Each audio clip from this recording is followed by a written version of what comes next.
এমন যদি হতো যে আমাদের পাস্ট লাইফটাকে আমরা ইরেজার দিয়ে মুছে আবার নতুন করে রিরাইট করতে পারতাম, তাহলে কি না ভালো হতো। Hello everyone, this is Ivy, welcome back to my channel. ইসাস ডায়েরিজের একটা নতুন সকালে তোমাদের সকলকে ওয়ার্ম ওয়েলকাম জানাই।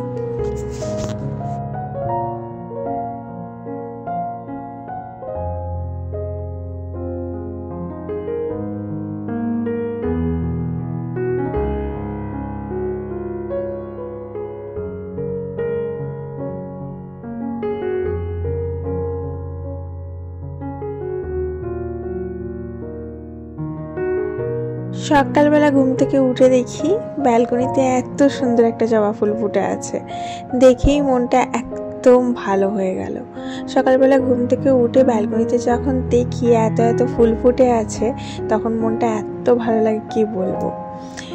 একদিন বৃষ্টি হচ্ছিল, এই দুদিন আগেই এত বৃষ্টি হচ্ছিল অঝোরে জন্মাষ্টমীর সময়, আর তার মধ্যেও দেখছি নয়নতারা গাছটাতে গোটা গাছ ভর্তি ফুল, বিশ্বাস করবে না, গোটা গাছ ভর্তি ফুল। আমি জাস্ট বৃষ্টির এত ছাট আসছে যে ভিডিও করা সম্ভব নয়, আমি কোনো রকমে ফুল কটা তুলে নিয়ে চলে এসে পুজো দিলাম। তো আমার মনটা এত ভালো হয়ে গেছিলো তখন ফুলগুলো দেখে কি বলবো। ফুল এমন একটা জিনিস তোমার মনকে যে কোনো মোমেন্টে যে কোনো সময় ভালো করতে সক্ষম, অ্যাজ ওয়েল অ্যাজ চকলেট জিনিসটাও তাই। চকলেটের মধ্যে অবশ্যই এমন একটা ইনগ্রেডিয়েন্ট ইউজ করা হয় যেটা খেলে মনটা ভালো হয়, কিন্তু চকলেট খেলেও মন ভালো হয়, চকলেট দেখলেও মন ভালো হয়। তেমনই বাগানের নিজের হাতে লাগানো গাছের ফুল দেখলে এবং সেটা দিয়ে পুজো দিলে তাতেও মন খুব ভালো হয়।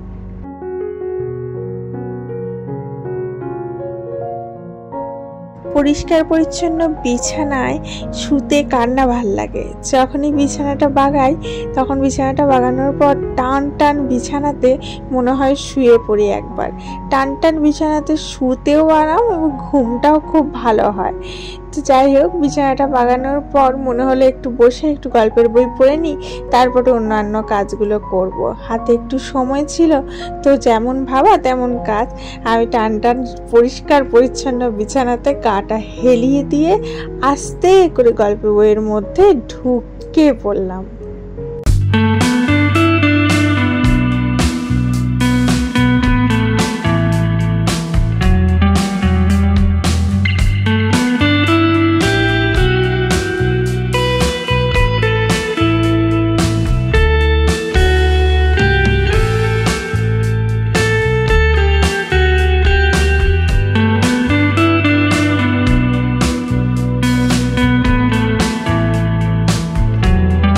আজকে ব্রেকফাস্টে গরম গরম পরোটা বানিয়েছিলাম, আর তার সাথে ছিল একটু সবজি আর ছিল পায়েস। এই দিয়ে আজকে ব্রেকফাস্টটা সারবো। তো হাজব্যান্ড মশাই খেয়ে বেরিয়ে গেছিলো একটা কাজে, ও ফিরে আসতে আসতে আমি ভাবলাম মেয়েটারও খাওয়া হয়ে গেছে, এখন বেঁচে রয়েছি আমি, তো আমি খেয়ে নিই, তারপরে আবার অন্যান্য কাজ করা যাবে। কারণ দেখবে সকাল থেকে উঠে যদি তুমি কিছু কাজ না করো তখন তোমার বেশি খিদে লাগবে, আর যদি তুমি একটার পর একটা কাজ করতে থাকো তখন তোমার খিদেটা কোন দিক থেকে মাথা থেকে বেরিয়ে যাবে তার কোনো ঠিক নেই। যেমন গল্পের শুরুতেই বললাম যে পাস্ট লাইফটা যদি ইরেজ ইরেজার দিয়ে ইরেজ করতে পারতাম তাহলে খুব ভালো হতো, কিন্তু সেটা তো আমরা করতে পারি না। না, আর আমরা কি করে থাকি, পাস্ট লাইফটাকে বহন করতে থাকি এবং ভাবতে থাকি এবং নিজের সাথে নিয়ে চলতে থাকি। যেমন ধরো একটা বোট, সেটা জলের মধ্যে দিয়ে চলে, কিন্তু সেটাকে যদি আমরা মাটির ওপরে ঘষে ঘষে টেনে বহন করি তখন কেমন লাগে, তখন সেটা বড় কষ্ট, অথচ ছাড়াও যাবে না। সেরকমই হচ্ছে পাস্ট লাইফ, না আমরা ছাড়তে পারি না আমরা বহন করতে পারি। মানে অ্যাকচুয়ালি কথাটা হচ্ছে, না আমরা গিলতে পারি না আমরা উগড়ে ফেলতে পারি। কিন্তু যে মানুষ তার পাস্ট লাইফটা থেকে নিজেকে বার করে আনতে সক্ষম হয়, সে কিন্তু লাইফে খুব হ্যাপি থাকে। সে যেমন কোনো উপায়ই হোক না কেন, হয়তো সে ভুলে যাচ্ছে না, কিন্তু সেটাকে ইগনোর করে যাচ্ছে। সেটা ঠিক আছে, যা হয়েছে হয়ে গেছে, কিন্তু সেটাকে আমি বয়ে নিয়ে আসবো না, সেটাকে বারবার ভাববো না, বারবার বর্তমান জীবনের ওপর তার প্রভাব ফেলবো না। এটা যে করতে পারে সে সত্যি করেই লাইফে কিছু অ্যাচিভ করতে পেরেছে। যাই হোক, দেখো তোমাদের সাথে কথা বলতে বলতে মোটামুটি আমার খাওয়াটাও হয়ে এলো। আমি রুটি পরোটা খুব একটা পছন্দ করি না, আমি হচ্ছি একদম প্রপার ভেতো বাঙালি। আমাকে যদি সারাদিনের মধ্যে 4 বার 5 বার 6 বার 7 বারও ভাত দেওয়া হয়, আমি তাই খেতে রাজি আছি।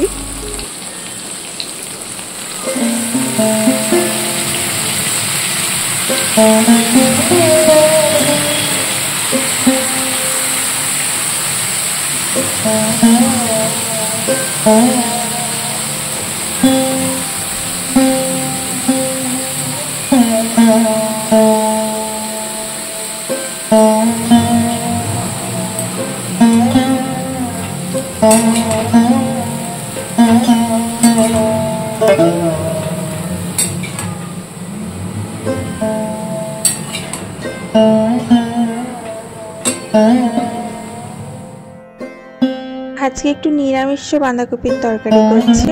তো বাঁধাকপির তরকারিটা কালো জিরে ফোড়ন দিয়ে বসিয়ে দিয়ে এলাম, ঢিমে আছে, সেটা হতে থাক আস্তে আস্তে ফুটে ফুটে। আমি অবশ্য কুকারে সেদ্ধ করে করি না, একদম বসিয়ে দিই, ফোড়ন দিয়ে ঢিমে আছে বসিয়ে দিই, হতে থাকে। এবং নামাবার আগে নিরামিষ তরকারিতে একটু আদা, একটু জিরে গুঁড়ো, একটু ঘি, একটু গরম মশলা এই সমস্ত দিয়ে নামাই, বেশ ভালো লাগে খেতে, খারাপ লাগে না।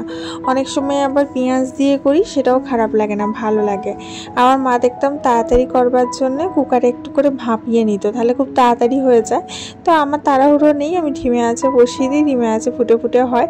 আর আমার ঠাকুমা বলে, কোনো রান্না যদি ঢিমে আছে ফুটে ফুটে হয় না, তাতে টেস্টটা যেন আরও বেশি করে বেরিয়ে আসে।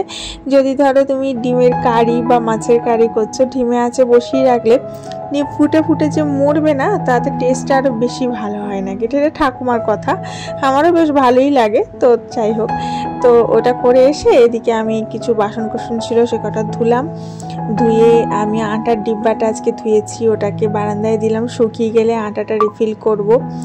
আর এখানে প্রচুর জামা কাপড় জমে আছে, মানে 2 দিন ধরে লিটারালি জামা কাপড়গুলোকে নিয়ে বাইরে দিচ্ছি ভেতরে দিচ্ছি, বাইরে দিচ্ছি ভেতরে দিচ্ছি, কখনো রোদ্দুর আসছে, কখনো আবার একদম বৃষ্টি নেমে আসছে। তো আজকে মোটামুটি একটু আধটু শুকিয়েছে, যে কটা এখনও শুকায়নি সে কটা দেখতেই পাচ্ছ তারে মেলা রয়েছে, আর যে কটা মোটামুটি শুকিয়েছে সে কটা এখন ভাঁজ করে পাটপাট করে তুলে রাখবো।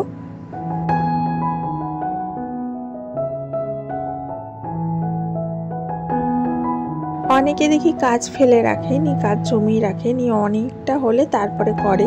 তো আমি সেসবের মধ্যে পড়ি না। আমার মনে হয় সমস্ত কাজ যেটা আমার হবে বা ফিউচারে লাগবে, সেটা আমি আগে থাকতে ব্যবস্থা করে রাখবো, আগে থাকতে কাজটা এগিয়ে রাখবো, তাহলে আমার পরের দিনে হয়তো একটু সুবিধা হবে, এটা আমি বিশ্বাসী। আমি ওই মরার সময় হরিনাম জপটা আমার হয় না। যাই হোক, তো জামা কাপড়গুলো ওই জন্যে যেটুকু জমেছে সেটুকুই তুলে নিলাম, যে একবারে সব কটা জমবে তারপরে গোছাবো সেই সমস্ত করি না আমি। আর এই যে বাস্কেটটা রয়েছে, ওটার মধ্যে সমস্ত যেগুলো জামা টামা থাকে সেগুলো জমিয়ে রাখি। ধরো কিছু সেলাইয়ের থাকলো সেটা রাখলাম, বা ধরো কিছু তুলে রাখার জিনিস হলো সেটা রাখলাম, এরকম যাবতীয় জিনিসগুলো থাকে।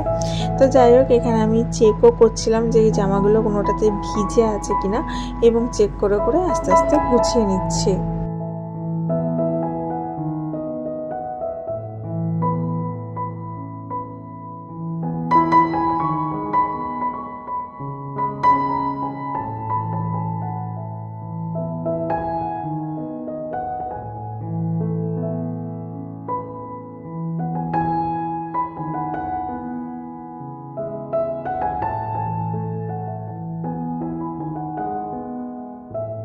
আমি আস্তে আস্তে কাজগুলো এগোই, আর তোমরা আমার ভিডিওটাতে প্লিজ একটা লাইক দিয়ে দাও এবং ভিডিওটা প্লিজ একটু বন্ধু বান্ধবের সাথে শেয়ার করে দাও। আর যারা এখনও পর্যন্ত আমার চ্যানেলটা সাবস্ক্রাইব করোনি আর দেরি করো না, এখনই নিচে থাকা রেড কালারের বাটনটা ক্লিক করে দাও যেটাতে সাবস্ক্রাইব লেখা আছে, এবং ঝটাপট আমার ফ্যামিলির একজন অ্যাক্টিভ সদস্য হয়ে যাও। এবং আমি কথা দিচ্ছি, আমরা সবাই মিলে প্রতিদিনের সকালটা একটা নতুনভাবে স্টার্ট করব।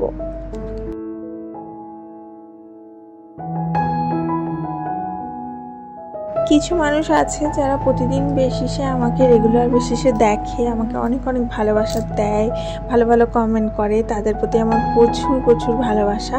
এবং যারা যারা আমাকে দেখছো না বা দেখেও লাইক দিচ্ছ না, তাদের প্রতি অনুরোধ রইল একটা লাইক দিয়ে দিও। লাইক দিতে কোনো চার্জ নিই না আমি, ইটস অ্যাবসলিউটলি ফ্রি।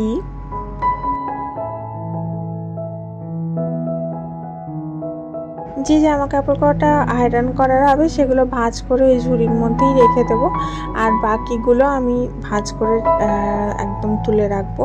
তো যেগুলো আমাদের রেগুলার জামা কাপড়ের, আমার আর আমার মেয়েটা, সেটা আস্তে আস্তে ভাঁজ করে রাখলাম পাট পাট করে। এবং দেখো এই যে আমারগুলো একদিকে রাখছি, মেয়েটারগুলো একদিকে রাখছি, যাতে তুলে রাখার সময় সুবিধা হয়। এগুলো সব আমার, তো এরকম করেই আমি রাখি, আমার সুবিধা হয় কাজের। জীবনে পাওয়া প্রত্যেকটা জিনিসের জন্য আমাদের মূল্য দিতে হয়। যদি আমরা ভবিষ্যতে ভালো থাকতে চাই তাহলে আমাদের বর্তমানে কঠিন পরিশ্রম করতে হবে, এবং বর্তমানে যদি আমরা ভালো থাকতে চাই, পরিশ্রম না করতে চাই এবং আনন্দ আহ্লাদে জীবনটা কাটাতে চাই, তাহলে আমাদের ভবিষ্যতের জন্য দুঃখ অপেক্ষা করে রয়েছে, এটা জেনে রাখতে হবে। এই জিনিসটা আমি খুব ভালোভাবে বুঝে গেছি, তার জন্য আমি সবসময়ই চেষ্টা করি যে পরিশ্রমের মধ্যে দিয়েই পুরো দিনটা কাটাতে। কারণ ওই বসে থাকবো, ঘুমিয়ে থাকবো, এরকম করে থাকলে ভবিষ্যতে এমন হয়তো রোগ ধরে গেল বা কিছু হলো, যাতে করে আমি কখনোই ভালো থাকতে পারবো না। তাই এই শরীরটাকে সবসময়ই চালনা করার চেষ্টা করি, কিছু না কিছু কাজের মধ্যে থাকার চেষ্টা করি। কাজের মধ্যে থাকলে শরীর মন দুটো ভালো থাকে, এটা কিন্তু কথাটার যথেষ্ট সার্থকতা আছে। যাই হোক, দেখো জামা কাপড়গুলো কি সুন্দর গুছিয়ে রাখলাম। প্রত্যেকটা জিনিসই কাজের মধ্যেই না সৌন্দর্য থাকে। কোনো কাজে আমি অ্যারাং ব্যারাং করে দিলাম, কোনো রকমে করে দিলাম, এইটা না করার থেকে যে কাজটা করব সেটা ভালোভাবে করব, পরিপাটি করে করব, এটা মাথায় রাখলেই প্রত্যেকটা ঘর খুব সুন্দর গোছানো থাকে এবং কাজগুলো খুব ভালো হয়। তো দেখো, আমার একটা তাক করেছি, আমার মেয়ের একটা তাক করেছি, আর সুন্দর করে জামা কাপড়গুলো গুছিয়েছি। এখন পাট পাট করে তুলে রাখবো, প্রতিদিন বেসিসে যেমন লাগবে সেরকম বার করে করে ইউজ করতে পারবো।